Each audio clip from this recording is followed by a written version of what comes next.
उद्धव ठाकरेंच्या नेतृत्वात आज छत्रपती संभाजीनगरमध्ये हंबरडा मोर्चा, शेतकऱ्यांना नुकसान भरपाई देण्याच्या मागणीसाठी मोर्चाचं आयोजन। उद्धव ठाकरेंच्या हंबरडा मोर्चावर फडणवीस शिंदेंची टीका। ठाकरेंनी आरशामध्ये बघावं, नंतर असे मोर्चे काढणार नाहीत। फडणवीसांचा निशाणा, तर अजून किती हंबरडे फोडणं बाकी, शिंदेंचा खोचक टोला। राज ठाकरे आणि मुख्यमंत्री फडणवीस एकाच मंचावर येणार। आज महेश मांजरेकरांच्या चित्रपटाच्या ट्रेलर लॉन्चिंगचा कार्यक्रम। पुन्हा शिवाजीराजे भोसले या चित्रपटाचं ट्रेलर लॉन्चिंग। महापालिकेच्या निवडणुकीमध्ये ठाकरे ब्रँड काय हे जनता दाखवून देईल। ठाकरे ब्रँडची सुरुवात झाल्यानंतर तुमचा बँड वाजेल।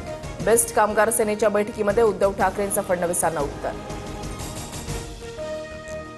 योगेश कदमांनी सुनावणी घेतली, पण सचिन गायवळला शस्त्र परवाना दिलेला नाही। गृहराज्यमंत्र्यांवरील टीकांवर फडणवीसांचं स्पष्टीकरण, तर चूक नसल्यास घाबरू नका, जशास तसं उत्तर द्या। शिंदेंकडूनही पाठराखण। छोटी मोठी वादळ उठली म्हणून पर्वत हलत नाही, विरोधकांच्या टीकेला मंत्री योगेश कदमांचं उत्तर। अशा राजकारणामुळे कधीच विचलित झालो नाही, होणारही नाही, कदमांचं ट्विट। निलेश घायवळनंतर सचिन घायवळवर सुद्धा मकोका अंतर्गत कारवाई। निलेश घायवळ प्रकरणाचा तपास गुन्हे शाखेकडे वर्ग। निलेश घायवळच्या 40 मालमत्तांच्या प्रकरणांची चौकशी होणार।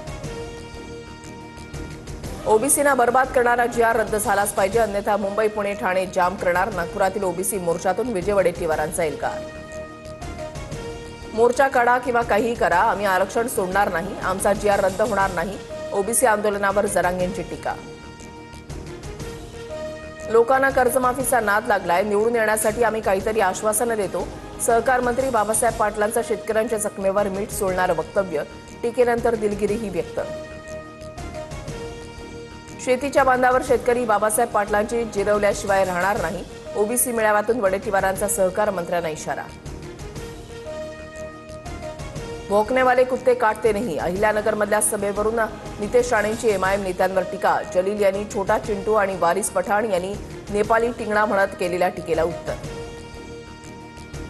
जिहादी कुत्र्यांना अहमदविषयी कितीही प्रेम असेल तरी सुद्धा अहिल्यानगरच म्हणावं लागेल। नगरमधील एमआयएमच्या सभेवर गोपीचंद पडळकरांची टीका। जिहादींच्या थडग्यावर भगवा फडकवणार, पडळकर आक्रमक। दिवाळीची खरेदी फक्त हिंदूंकडूनच करा, करमाळ्याच्या सभेमध्ये आमदार संग्राम जगतापांचं वक्तव्य। आपल्या हिंदू बांधवालाच फायदा मिळावा, जगतापांचं आवाहन। गोडसेनं शांत डोक्यानं महात्मा गांधींची हत्या केली, तसंच अशांत डोक्यानं फडणवीस भांडणं लावतात। काँग्रेस प्रदेशाध्यक्षांची टीका, तर हर्षवर्धन सपकाळांना त्यांच्या जिल्ह्यातही कुणी ओळखत नाही, फडणवीसांचं उत्तर।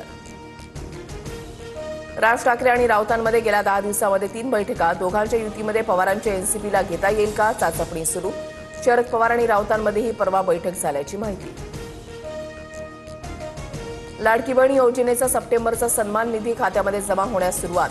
सामाजिक न्याय विभागाकडून 410 कोटी रुपयांचा निधी महिला आणि बालविकास विभागाला वर्ग। मराठवाड्यामधल्या पूरग्रस्त भागातील ज्या शेतकऱ्यांच्या मुलांची लग्न ठरली होती त्याची जबाबदारी आता शिवसेनेची। उपमुख्यमंत्री एकनाथ शिंदेंची मोठी घोषणा। महाराष्ट्रामधल्या 347 तालुक्यांना विशेष पॅकेजद्वारे नुकसान भरपाई मिळणार। सुधारित जीआरमध्ये 94 तालुक्यांचा नव्यानं समावेश। शेतकऱ्यांच्या संतप्त भूमिकेनंतर सरकारकडून जीआरमध्ये बदल।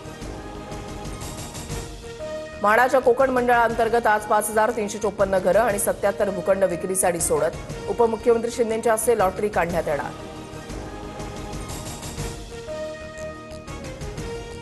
कुख्यात गँगस्टर डी.के. रावला मुंबई पोलिसांच्या गुन्हे शाखेकडून अटक। डी.के. रावच्या विरोधात खंडणी आणि जीवमारण्याच्या धमकीचे आरोप। रिमांडसाठी कोर्टामध्ये हजर करणार।